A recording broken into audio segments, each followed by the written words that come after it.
شروع اللہ کا نام لے کر جو بڑا مہربان نہایت رحم والا ہے، اور نماز پڑھتے رہو اور زکوٰۃ دیتے رہو اور پیغمبر کے فرمان پر چلتے رہو تاکہ تم پر رحمت کی جائے، اور ایسا خیال نہ کرنا کہ کافر لوگ ہم کو زمین میں مغلوب کر دیں گے،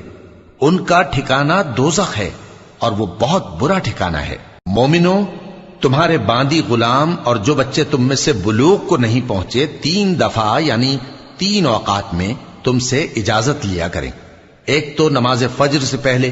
اور دوسرے گرمی کی دوپہر کو جب تم کپڑے اتار دیتے ہو، اور تیسرے عشاء کی نماز کے بعد۔ یہ 3 وقت تمہارے پردے کے ہیں، ان کے آگے پیچھے یعنی دوسرے وقتوں میں نہ تم پر کچھ گناہ ہے اور نہ ان پر، کہ کام کاج کے لیے ایک دوسرے کے پاس آتے رہتے ہو۔ اس طرح اللہ اپنی آیتیں کھول کھول کر بیان فرماتا ہے، اور اللہ بڑا علم والا ہے، بڑا حکمت والا ہے۔